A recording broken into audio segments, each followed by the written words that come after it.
Shalom Bapak Ibu yang dikasihi Tuhan, selamat malam. Kita berjumpa lagi di acara kelas pendalaman Alkitab, dan malam hari ini kita membahas sebuah topik yang baru, yaitu doktrin tentang doa. Tentu topik yang menarik supaya kita bisa mengevaluasi diri apakah selama ini kita berdoa tetapi caranya salah, ya, sehingga doa itu menjadi tidak efektif, bahkan tidak berdaya guna sama sekali karena sikap hati yang salah, caranya salah. Nah, sekarang kita mau belajar bagaimana berdoa itu. Oke, sebelumnya mari kita tundukkan kepala, kita bersyukur kepada Tuhan dulu. Bapa di dalam sorga, terima kasih untuk kesempatan malam hari ini kami kembali berkumpul untuk kembali belajar kebenaran-Mu Tuhan. Kami akan membahas tentang doa. Kiranya Tuhan berikan kami hikmat, akal budi, pencerahan, supaya apa yang kami diskusikan malam hari ini, kami pelajari, kami dengar, biar ini boleh tertanam dalam hati kami dan mengubah hidup kami. Kami memiliki sikap hati yang benar di mata-Mu Tuhan. Terpujilah nama-Mu, di dalam nama Tuhan Yesus kami berdoa. Haleluya. Amin. Oke. Saya share screen dulu.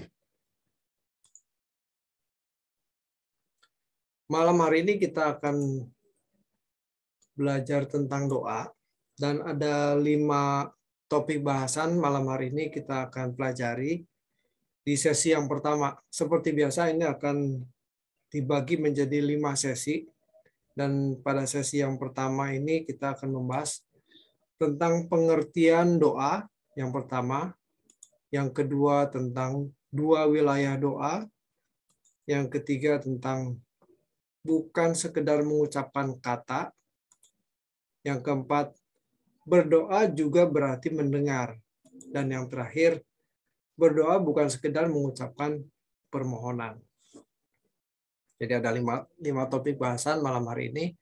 Kita masuk di bagian yang pertama, yaitu pengertian doa. Doa menjadi bagian yang terpenting dalam hal keberagamaan, sebab doa dianggap sebagai sarana umat berkomunikasi dengan Allah atau dewa yang diyakini. Nah, kata doa dalam bahasa Ibrani adalah tefilah. Kata ini memiliki beberapa pengertian, antara lain intercession, supplication, hymn, perantaraan, permohonan, dan nyanyian pujian. Himne, ya. Nah, dalam bahasa Yunani, doa adalah prosukomai. Kata ini gabungan dari 2 kata, yaitu pros dan eukomai. Pros, kata depan yang hendak menunjukkan tekanan atau intensitas kuat pada satu bentuk. Kata ini juga menunjuk arah ke depan. Sedangkan eukomai berarti wish, berharap, atau will, berkehendak. Jadi prosukomai berarti harapan dan keinginan yang kuat ke depan atau di waktu mendatang. Jadi kalau orang berdoa berarti memiliki harapan di waktu yang mendatang bakal terpenuhi, begitu ya. Orang Yahudi sangat giat dalam hidup keberagamaannya. Hal berdoa bagi mereka adalah kegiatan sehari-hari yang sangat kuat mewarnai hidup mereka. Ketika Tuhan Yesus mengajarkan doa Bapa kami dalam Injil Matius pasal yang ke-6, Tuhan Yesus sedang mempercakapkan hal berdoa. Tuhan Yesus menasihati murid-muridnya agar tidak berdoa seperti sikap orang Yahudi yang pada umumnya bersifat munafik. Kita tahu ya dalam Alkitab bahwa orang-orang Yahudi itu kalau berdoa tuh di persimpangan jalan supaya dilihat, supaya pamer, begitu ya. Tokoh-tokoh agama mereka mempertontonkan sembahyang yang menjadi sarana manipulasi untuk memperoleh kehormatan. Jadi mereka tuh kalau berdoa di tempat umum itu mereka memperoleh kehormatan. Nah, pasti tidak ada unsur percakapan sama sekali. antara umat yang berdoa dengan Tuhan yang menjadi tujuan doanya. Kalau doa menjadi sarana show tersebut. Bahkan sikap pamer ini menunjukkan sikap yang tidak hormat kepada Tuhan sebagai lawan bicaranya. Jadi tujuannya bukan untuk berkomunikasi, tetapi untuk supaya dilihat bahwa dirinya memiliki kerohanian begitu. Orang-orang Yahudi dan para ulamanya sering mengulang-ulang doa mereka atau bertele-tele. Seperti kebiasaan orang yang tidak mengenal Allah. Mereka beranggapan bahwa doa yang diulang-ulang, baik kata atau kalimatnya, lebih didengar oleh Allah. Dalam teks aslinya, kata bertele-tele adalah batalogeo, yang artinya mengoceh, melelahkan, atau membosankan. Ya, kita dengar orang mengucapkan kalimat yang sama aja pasti membosankan. Nah, ini diucapkan kepada Allah. Wah, tentu Allah jadi merasa bosan juga. Nah, hal ini juga dilakukan oleh orang-orang Kristen yang mengucapkan kata haleluya tanpa perasaan dan diulang-ulang tanpa pengertian. Sebab kata dalam percakapan haruslah berarti agar menjadi jembatan yang menyambungkan dua pribadi, bukan sekedar mengucapkan kata yang tidak bermakna. Seperti kalimat mantra begitu ya. Wah, jangan sampai doa itu dianggap kalimat mantra. Sekarang kita akan membahas tentang dua wilayah doa. Salah satu yang merusak kehidupan iman yang murni orang percaya adalah konsep yang salah mengenai doa. Jadi kalau konsepnya salah, pengertiannya salah tentang doa, maka ini merusak kehidupan iman orang percaya. Tetapi mereka tidak menyadari kesalahan tersebut. Konsep doa yang salah biasanya sangat dipengaruhi oleh pengertian yang salah pula mengenai siapa Tuhan, siapa kita di hadapannya, dan bagaimana kita harus menyelenggarakan hidup. Banyak pembicara Kristen yang tidak mengajarkan hal doa yang benar. Mereka tidak bermaksud menipu, tetapi karena ketidaktahuan mengenai doa, mereka mengajarkan sesuatu yang salah. Makanya malam hari ini kita belajar sampai 5 pertemuan ke depan kita belajar tentang doa ya, supaya kita bisa mengevaluasi apakah selama ini doa kita salah, begitu ya. Untuk itu perlulah kita memperhatikan dua catatan penting. Pertama, harus dipahami bahwa Tuhan adalah Tuhan yang menjadi sumber kehidupan, bukan sekedar sumber kebutuhan versi manusia. Jadi Tuhan itu sumber kehidupan. Memang di dalam sumber kehidupan itu ada kebutuhan versi manusia.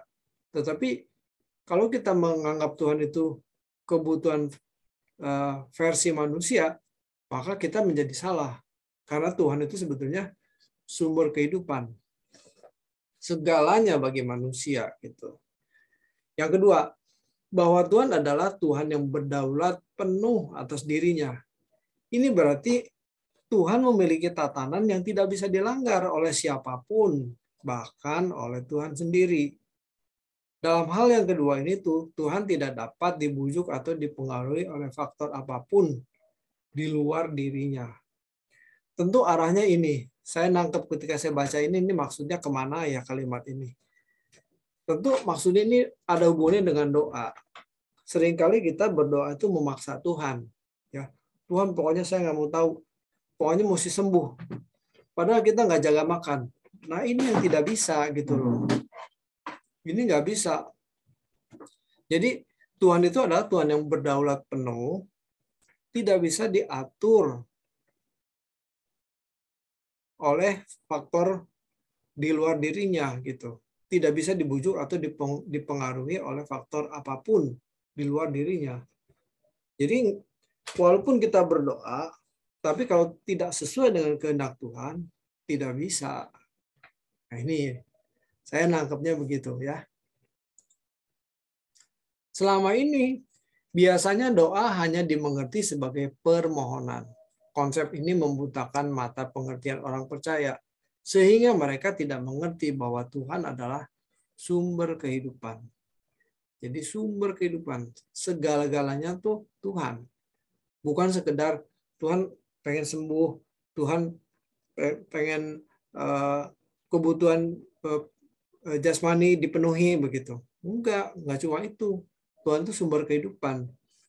Manusia berdosa yang tidak dewasa tidak bisa membedakan antara kebutuhan dan keinginan. Nah, ini semuanya diminta. Jadi doa itu dianggap sebagai sarana untuk memperoleh apa yang diinginkan. Nah, ini kan sikap yang kurang ajar sama Tuhan. Mereka tidak bisa menjadikan Tuhan sebagai sumber kehidupan.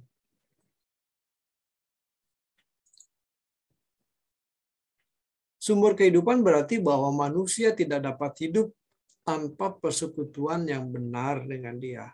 Jadi apapun kondisi kebutuhan jasmani kita, seharusnya tidak boleh dipengaruhi suasana jiwa kita. Jadi ada uang, tidak ada uang, itu tidak boleh mempengaruhi suasana jiwa kita. Apapun kondisi kebutuhan jasmani. Kita harus dapat memahami bahwa kebutuhan kita satu-satunya adalah Tuhan sendiri. Sehingga kita bisa berkata, sekalipun dagingku dan hatiku habis lenyap, tetapi gunung batuku dan bagianku tetaplah Allah selama-lamanya. Nah ini. Orang Kristen yang memiliki prinsip ini dalam hidupnya, pasti berurusan dengan Tuhan dalam orientasi yang benar. Jadi kalau kita nggak bisa menganggap bahwa Tuhan itu kebutuhan kita satu-satunya, pasti berurusan dengan Tuhan dengan motivasi yang salah. Oke, ya.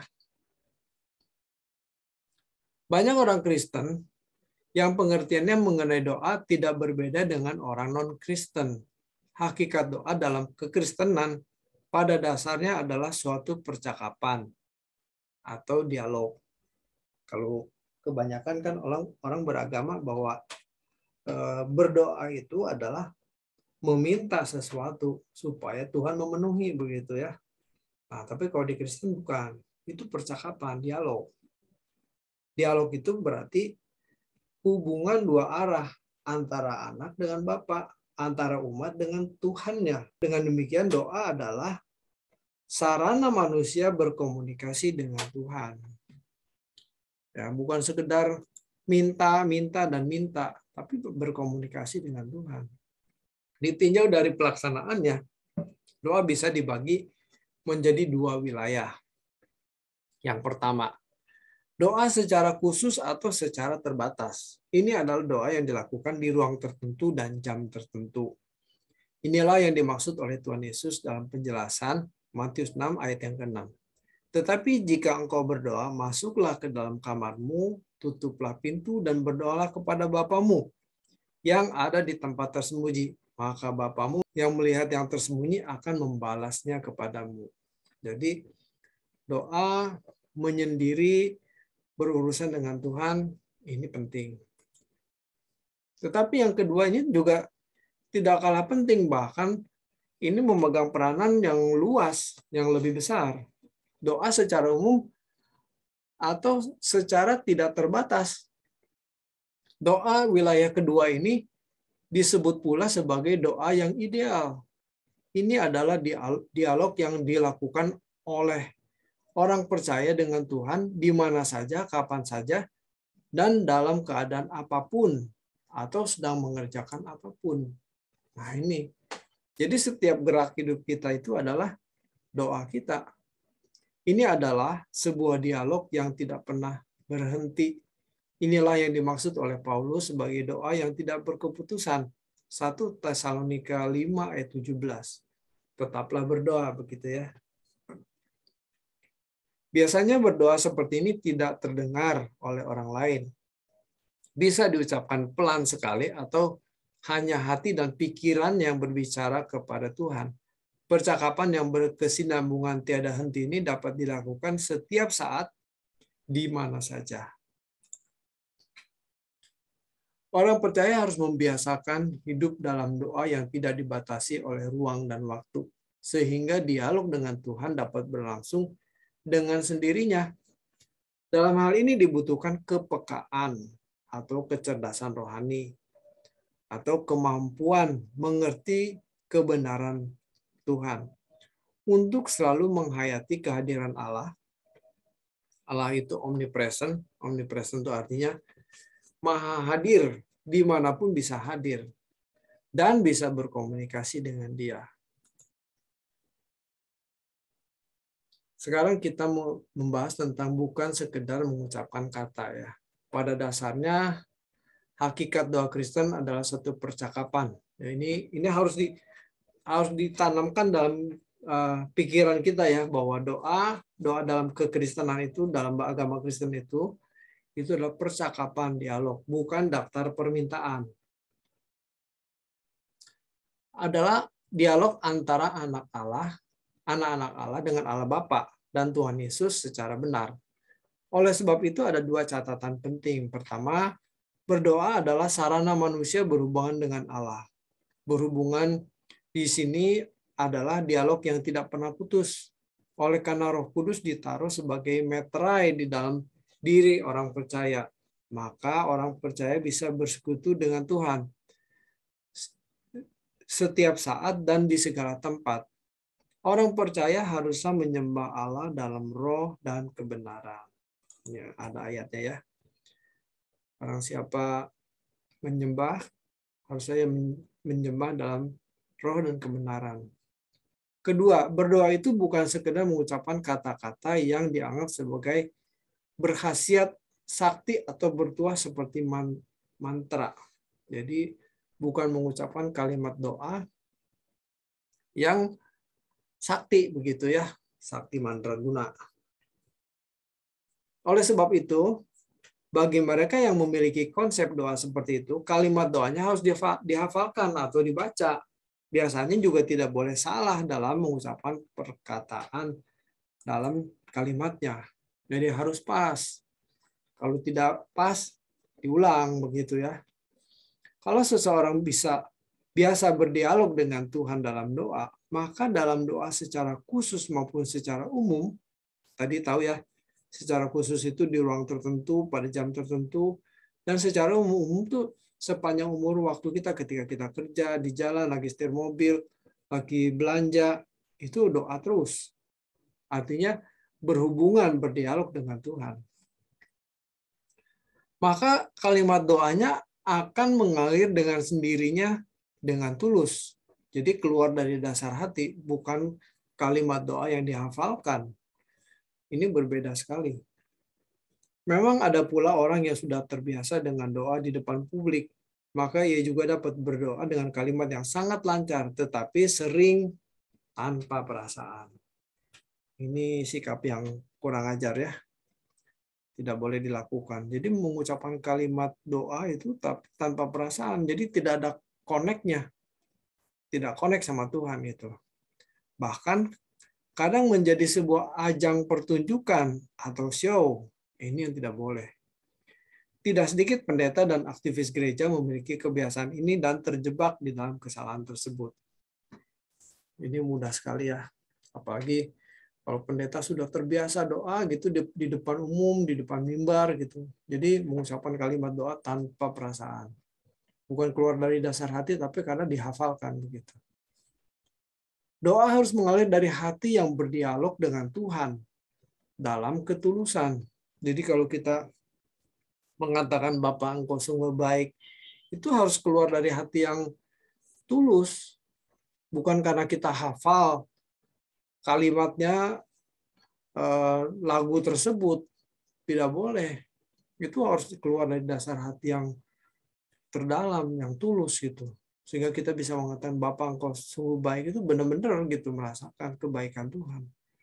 Dalam berdoa yang penting adalah pertemuan dua pribadi antar umat dengan Tuhan. Dalam hal ini, doa yang bertele-tele seperti orang munafik mengesankan tidak ada hubungan percakapan antara dua pihak.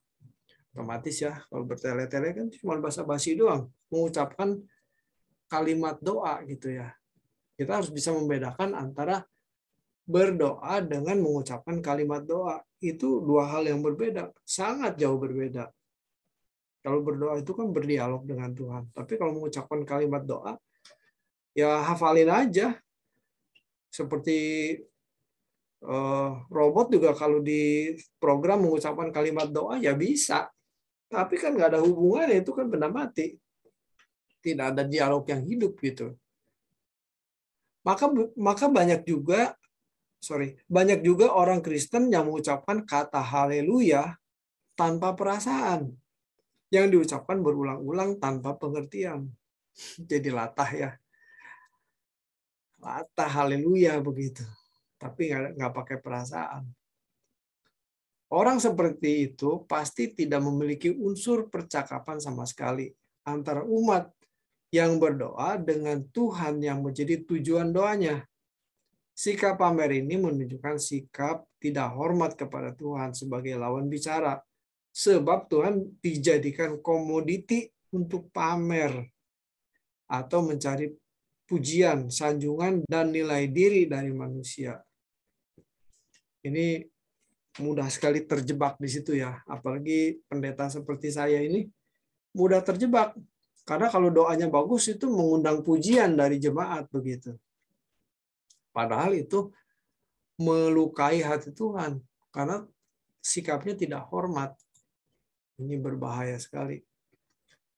Doa bukan sekedar mengucapkan kata-kata yang dianggap sebagai berkhasiat sakti atau bertuah seperti mantra. Doa harus mengalir dari hati yang berdialog dengan Tuhan dalam ketulusan. Kualitas doa bukan ditentukan oleh panjang atau pendeknya kalimat, tetapi kedalaman hubungan antara seseorang dengan Tuhan.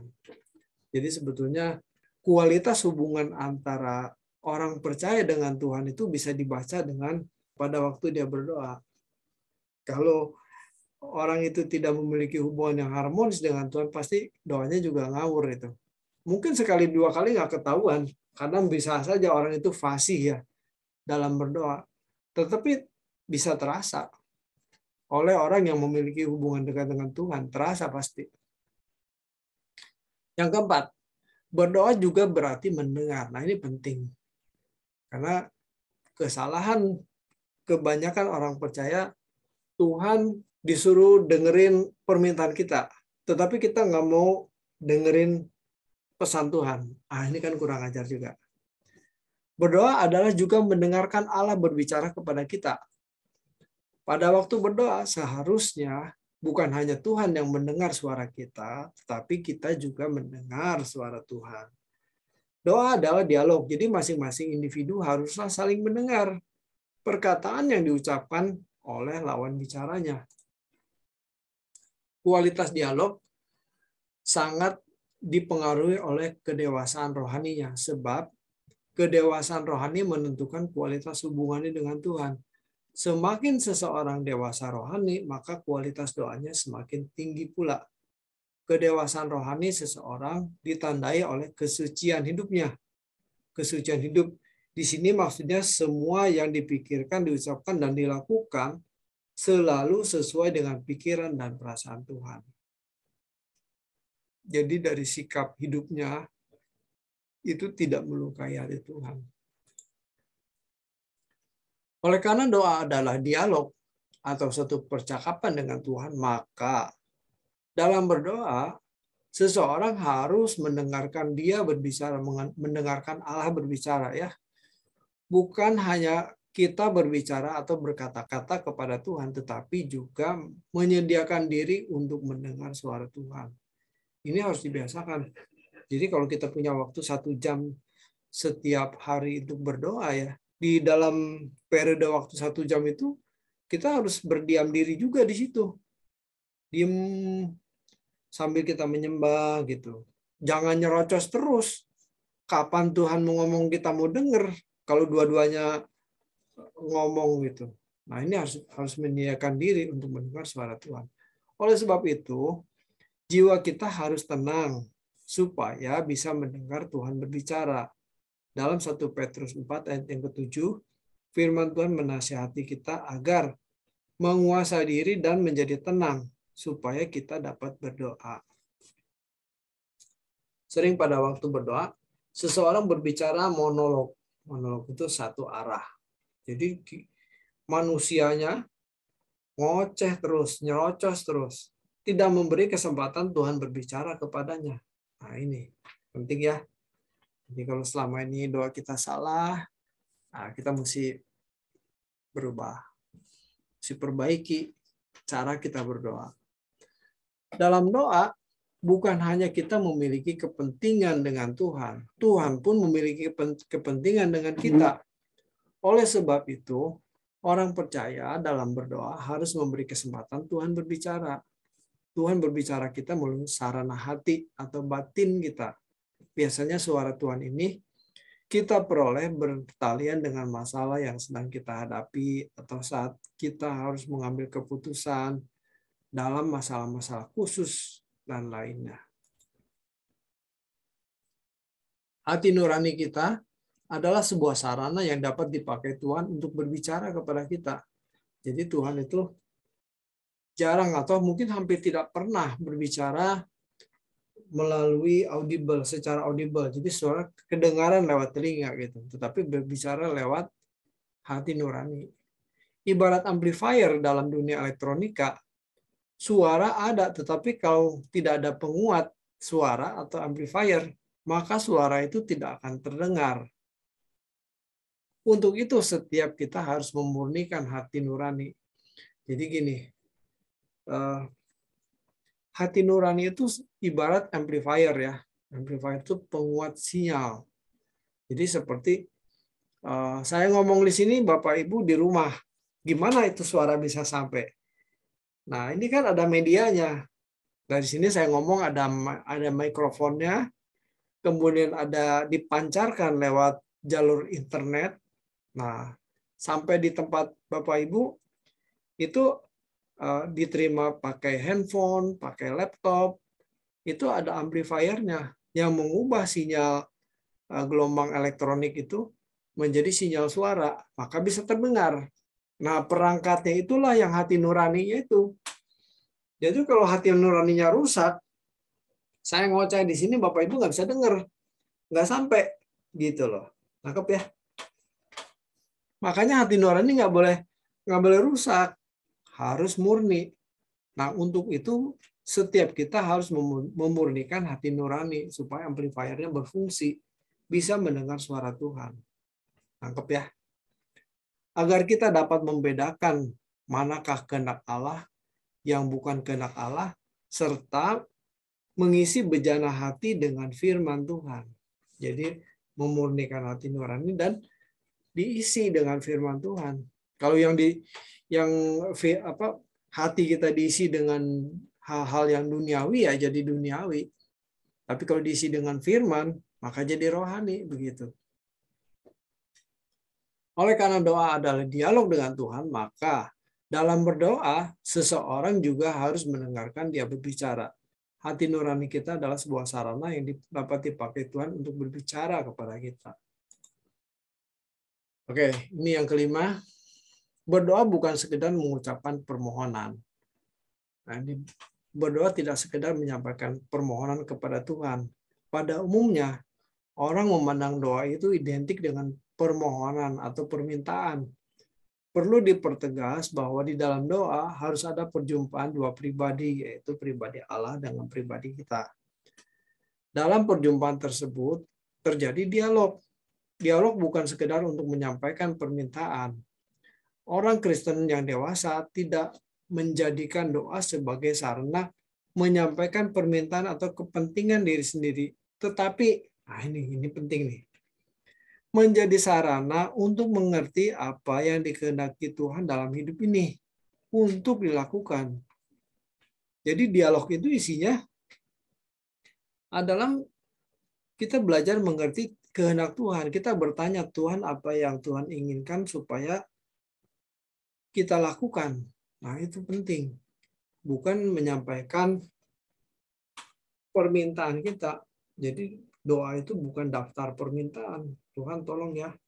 Ini proyek kalau goal pokoknya saya kasih deh 10% buat Tuhan, buat gereja. Tuhan diajak dagang, Tuhan diajak kolusi. Ini kurang ajar sekali. Yang 90% dimakan, yang 10% dikasih Tuhan. Gitu. Nah, ini kan kurang ajar. Memanfaatkan Tuhan. Gitu.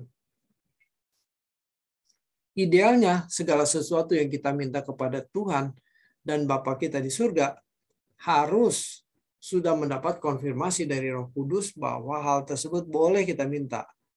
Jadi kalau tidak boleh, ya jangan diminta. Kita tidak lagi memiliki hak apapun. Kita hidup hanya bagi Tuhan sepenuhnya dan semata-mata hanya untuk melayani Dia atau mengabdi kepada Dia. Segala sesuatu yang dilakukan haruslah hanya dilakukan bagi Tuhan. Jika engkau makan, jika engkau minum, atau jika engkau melakukan yang lain, lakukanlah untuk kemuliaan Allah. Orang kafir biasanya berhubungan dengan Tuhan karena asas manfaat. Nah ini, kalau dia ada permintaan, terus Tuhan mengabulkan, nah baru dia datang sama Tuhan. Tapi kalau enggak mau. Ini asas manfaat. Jadi Tuhan dimanfaatkan. Waduh, kurang ajar sekali ya. Sayang sekali banyak orang Kristen memiliki pola dan kualitas doa seperti itu juga. Hanya bedanya dalam berdoa orang Kristen menambah dengan puji-pujian dan penyembahannya. Ditambahin padahal intinya sama, mau minta juga sama Tuhan gitu. Kita harus memahami dua hal yang sangat penting. Pertama, bahwa Tuhan adalah Tuhan yang menjadi sumber kehidupan, bukan sekedar sumber segala sesuatu yang dianggap sebagai kebutuhan menurut versi manusia. Jadi manusia taunya Tuhan kaya, bisa minta apapun sama Tuhan. Nah itu menurut versi manusia. Padahal Tuhan itu sumber kehidupan. Tanpa Tuhan ya manusia nggak ada artinya, tidak bisa berbuat apa-apa. Yang kedua, bahwa Tuhan adalah Tuhan yang berdaulat penuh atas dirinya sendiri. Dalam kedaulatannya siapapun tidak boleh dan memang tidak bisa mengatur Dia. Jadi Tuhan tidak bisa diatur, tidak bisa dipengaruhi oleh manusia, tidak bisa diatur-atur oleh doa manusia. Tuhan sumber kehidupan berarti bahwa manusia tidak dapat hidup tanpa persekutuan yang benar dengan Dia. Jadi, apapun kondisi kebutuhan jasmani kita, seharusnya tidak mempengaruhi suasana jiwa kita. Betapa bahagianya bila orang percaya bisa menikmati Tuhan sebagai satu-satunya kebahagiaan. Banyak orang mempercayai Tuhan akan memenuhi segala sesuatu menurut mereka sebagai kebutuhan. Padahal mereka tidak dapat membedakan antara kebutuhan dan keinginan. Dalam konsep doa, sekedar permintaan, secara tidak langsung Tuhan diperalat hanya untuk memuaskan keinginan pribadi. Ya ini sikap yang kurang ajar ya. Tuhan diperalat, Tuhan dimanfaatkan gitu ya. Orang-orang seperti ini biasanya merasa berhak menuntut Tuhan. Bagi sebagian orang Kristen biasanya mereka beralasan bahwa mereka adalah anak-anak Allah. Maka sebagai anak-anak berhak meminta sesuatu kepada Bapaknya. Tetapi mereka tidak mempertimbangkan bahwa kalau kita sudah menjadi anak yang dewasa tidak lagi menuntut, tetapi membalas kebaikan Allah Bapa kita. Ya kalau baru Kristen, baru jadi orang percaya ya Tuhan juga maklum lah ya. Tapi kalau udah puluhan tahun jadi orang Kristen masih banyak menuntut, banyak meminta. Wah, ini tidak dewasa namanya. Sebenarnya tanpa meminta, Bapa akan memberikan apa yang kita perlukan. Tuhan Yesus mengatakan, sebab itu janganlah kamu khawatir dan berkata apa yang akan kami makan, apa yang akan kami minum, apa yang akan kami pakai. Semua itu dicari bangsa-bangsa yang tidak mengenal Allah. Tetapi Bapamu yang di surga tahu bahwa kamu memerlukan semuanya itu. Matius 6 ayat 31 sampai 32. Pernyataan Tuhan ini mengisyaratkan bahwa Bapa di surga menyediakan dan memberikan yang kita perlukan walaupun kita tidak meminta. Dalam hal ini, Tuhan menghendaki agar dalam berdoa atau bercakap-cakap dengan Dia, orientasinya bukan pemenuhan kebutuhan jasmani. Pemenuhan kebutuhan jasmani sudah ada hukumnya, yaitu apa yang ditabur, itu juga dituainya.